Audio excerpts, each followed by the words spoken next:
Jazz Club.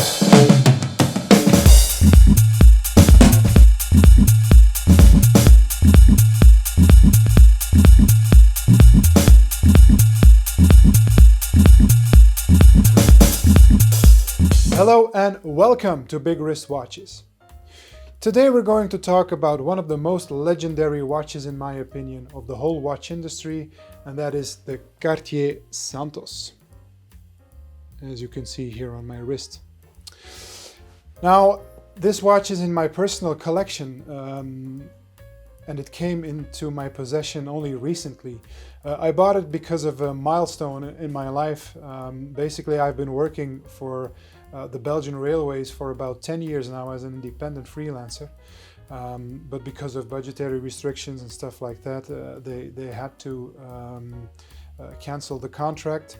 And so starting next year, I'm going to start at another big company here in Belgium as a solutions architect. And so I thought that that milestone in my life, which is a pretty big change, obviously, had to be celebrated with a new watch, which is the reason why I bought this Santos. Now, it's a watch that's a little bit out of the comfort zone for me, because usually I tend to go for more sporty, rugged-looking, very masculine watches. This also stems from the time when I still had a bigger wrist, obviously, but it still holds true today. I'm more for the divers, chronographs, stuff like that. So this Cartier Santos is a little bit out of the ordinary for me. But that said, it is definitely still a sports watch, and I will explain why. But at the same time, it's also elegant, and you can dress it up, you can dress it down. It's basically one of the most versatile watches on the market for the moment, in my opinion, and often looked over when talking about the should I say, big watch brands, because Cartier obviously is most known for the jewelry. Now I'm going to dive into the history of Cartier first a little bit. So Cartier was founded by Louis-François Cartier in Paris in 1847. They have a very long history of sales to royalty. King Edward VII of Great Britain referred to Cartier as the jeweler of kings and the king of jewelers. So that is quite the recommendation, so to speak. For his coronation in 1902, he ordered no less than 27 tiaras, and he issued a royal warrant to Cartier in 1904. Now, similar warrants followed for the courts of Spain, Portugal, Russia, and the House of Orléans. So you could say that Cartier is one of the most important jewelers of our time, because they provided jewelry to the very largest of monarchies of the world, and especially Europe. So they have been well established as a jewelry brand, and I think that they're most well known for that. But at the same time, they're also very revolutionary watchmakers, especially regarding the Santos, which I'm wearing. But also the tank is also quite well known and a revolutionary watch in its own. Now, we should start the story with speaking a little bit about Alberto Santos Dumont. He was born in 1873 in Brazil, and he was very well known for being a pioneer in the aerospace industry. Basically, he started flying balloons and airships like Zeppelins in the beginning of the 20th century. In 1901, he flew around the Eiffel Tower in 30 minutes, which was some sort of contest, and he won 100,000 francs. He did that in his airship called the Number 6. In 1903, famously, the Wright brothers were the first to perform a self-powered flight at Kitty Hawk. But there are some skeptics that say that it wasn't really self-powered, because of the fact that they used a slingshot to propel them, and also they had very strong headwinds. And then in 1906, 3 years later, Alberto Santos Dumont did a self-powered flight, and he did take off on his own power, so he didn't use any external help like slingshots. So people actually argue that Alberto Santos Dumont should be the real first one who did a self-powered flight, but that is not something that we're going to discuss in this video. Now, obviously, at that point in time, wristwatches were not popular at all. Men walked around with pocket watches, obviously, and they had a chain around it and they had a separate pocket to put them in, which was the fashion of the time. The only people that wore wristwatches were basically women, very small ones, and men didn't wear wristwatches, and if they did, they were pocket watches that have been converted to a wristwatch. Now, Alberto Santos Dumont was a good friend of Louis Cartier, and so he asked him, yeah, could you make a wristwatch for men? Because using a pocket watch while flying a balloon or an airship or an airplane is a little bit difficult, obviously, because you need your hands to perform the actions that you need to keep such a ship in the air. And so Louis Cartier created the Santos specifically for him in 1907. Which is quite revolutionary because it was the first wristwatch actually designed as such. As I said, wristwatches before were actually pocket watches that had been converted. So in that respect, you could call the Santos as the very first wristwatch for men, basically. So it is quite revolutionary. Now, Cartier remained under family control until 1964. And then at this time it is a wholly subsidiary of the Swiss Richemont group, but they still have their headquarters in Paris. Now in 2007 they set up their own manufacture, and they started producing quite a few revolutionary watch movements. For example, they made a completely self-maintaining tourbillon in a prototype, and that technology has later been used in other watches. And also in this specific Santos, they are using in-house calibers, which basically this day and age is more or less required to call yourself as one of the great. Now, Cartier is not often mentioned in the same breath as especially the big three like Vacheron, Patek and Audemars Piguet. And also not with Rolex and stuff like that. But in my opinion, I think that's a little bit, that's not really deserved. I think when I look at the fit and finish of this watch and the overall presentation and the quality of it all, it's really amazing in my opinion. I think that they made a watch that's absolutely gorgeous. That wears beautifully. Yeah, first I was already putting on my gloves, but I'm going to show it to you on the wrist. As you can see, it wears very nicely on the wrist. It has a very slight blue color, but you have to get it just right. I'm going to show it better to you with the close-up to the camera, but first I'm going to put on my gloves. Now, important to say, this is a pretty large wearing watch, contrary to what the diameter would lead you to believe, but obviously it is a square cased watch, so it always wears bigger than what the diameter would lead you to believe. It is a 39.8 millimeter diameter watch. I'm going to take it off. And it is only 9.08 millimeters thick. And especially that makes it a very elegant wearing watch. And even on my 18 centimeter wrist, which still isn't small, but if you can see it like that, so if you look at it, it's amazingly well made. It's very thin. And then we have a synthetic stone. It's not a real sapphire, because only the gold models get a real sapphire, or a synthetic sapphire anyway. If you check that, it's amazingly well made in my opinion. If it were, yeah, there you go. So in my opinion, this watch, it has a great look. And as I said, it is a sports watch because basically it is 100 meter water resistant. So you could go take it swimming. Now 100 meters is a little bit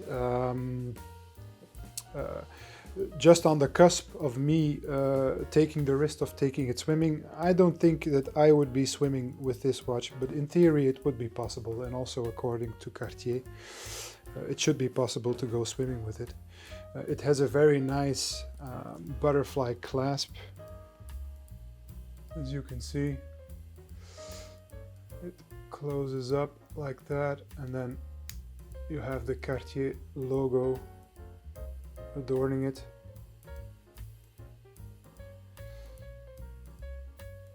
It's very nice. Yeah, I think the strap on its own, it's a work of art with all these small screws in it, with the finish, the brushed finish, the way that it connects to the case. I think it's the stuff of legends. And if you look at it on the wrist, it's great. It's a great watch. Now, as I said, it's a little bit different than what I usually wear because it is a lot more classy, and in a way it has an old-fashioned vibe also. It's a lot less yeah, how should I put it, modern looking than other watches in my collection, but at the same time, if you wear it on a suit, for example, it just looks right. Even if you wear it on a tracksuit, it also looks right. You could wear it on whatever you want, basically. Now, an interesting thing, and something that I think not enough manufacturers are doing right now, is that there is a very unique strap changing mechanism where, I'm not sure if you'll be able to see it, but there is a very slight button that you can push, but it's almost invisible. And as soon as you push the button, then I'm not sure if you'll be able to see it. As soon as you push the button, the small link pops out, and you can just remove it, and then you can remove a link just like that. It's super easy to do. And then there's another button if you want to change straps, right here. Not sure if you can see that. So this here, and that's called the quick switch mechanism. So you just push it, and then the whole bracelet like pops out, and there is a replacement blue leather band which comes with the watch that you can put on. To be quite honest, I always wear it on the bracelets. I also don't have the leather band here with me because it's in the box in a vault. But yeah, it's very easy to do. It's something that you can do like in 10 seconds, and it's done basically. So yeah, that's really amazing. So yeah, in my opinion, I think the Cartier Santos is absolutely gorgeous, and I just get the impression that the blue is super hard to capture here with this light, but if you look at it in the sun, basically, it's a very bright blue, but if you look at it indoors in low light conditions, it's almost black. And then if you look at here, then it's this mysterious dark blue color, but it's really amazing in my opinion. It's absolutely gorgeous. I'm still going to put it on my wrist once more to show you a few more wrist shots. Remove the gloves. So here we are. As you can see it.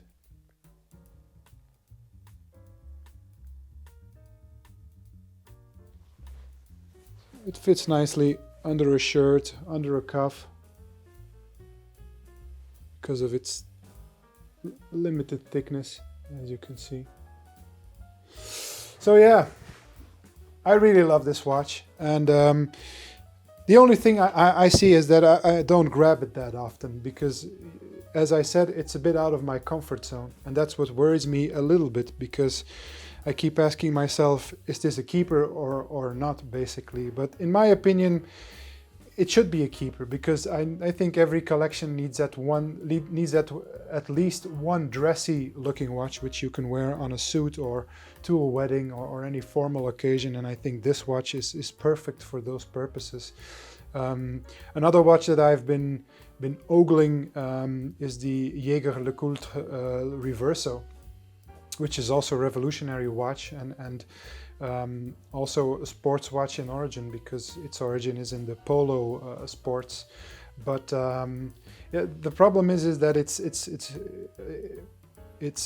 width is very limited, and I'm still not sure if I could get used to a small watch like that. It is pretty high, but it's very thin in width. So yeah, I'm not sure if that would be a keeper for me. And then this Santos is like the perfect marriage of sporty and elegant, which is basically what I was looking for. So I think it will be a keeper. And to be quite honest, I think that the fit and finish of it all is right on par with the big ones. And I think the market is slowly catching up to this, because if you look at prices, they are slowly rising all the time. I've also heard of waiting lists of 6 months to get a blue Santos these days. They are selling over list already on the second-hand market, which is also good because it will retain value. But I get the impression that the market is more and more realizing that Cartier is a full-blown watchmaker, that it has proven itself regarding movements and watchmaking in itself and its revolutionary inventions and stuff like that, that the fit and finish is exemplary. And yeah, I think that that's the reason why prices are slowly going up, because obviously things like Rolex is almost becoming impossible to own for most people. And then there is a run over into other brands, which we have also seen with Audemars Piguet, which has been rising tremendously in the past 5 years. And then Vacheron, which at one point in time was still selling under list, now also is going much over list. And basically this is an oil stain that keeps on moving and moving. And I think Cartier is next, and rightfully so, because I heard somebody say at one point in time, if Cartier would have rise the prices every year for the past 10 years and the Santos would cost 12,000 euros, then probably nobody would bat an eye. And I think he was right in saying so, because to be quite honest, you can put a Cartier Santos next to an Audemars Piguet watch. It's I think more or less the same level of fit and finish. It's the same quality basically, and still the price is only 7,350 euros for a Santos, which is obviously a lot of money. I'm not saying otherwise, but if an Audemars Piguet would ask 12,000 euros for this watch, nobody would question it. If a Vacheron would ask 12,000 euros, nobody would question it. Same for Patek. And I think if I look at the quality, I've also handled Audemars Piguet, and it's true they are maybe a little bit above this, but not by a lot. If you just look at the edges and the finishing on the case, if you look at this, if you look at the edges, it's amazingly well done. This is a finish that you can only expect from the biggest of them. So yeah, in my opinion, at the current retail prices, it's still a steal. And to be quite honest, I think it won't remain that way. So I quickly got myself one before I couldn't afford anymore. And so yeah, that's a little bit the story of the Santos. So I guess we can wrap up this news story with this. I hope that you guys enjoyed this short little history lesson about Cartier and about the Cartier Santos. And if you have any questions, feel free to ask, and I hope I'll see you in the next video. Also, yeah, please don't forget to like and subscribe to the channel, because at the moment, as I said before, we're not quite at the level that I would like yet, and I would like to keep making these videos, but I need an audience, obviously. So I would very much like you to subscribe. And thanks again for watching, and I'll see you next time. Bye!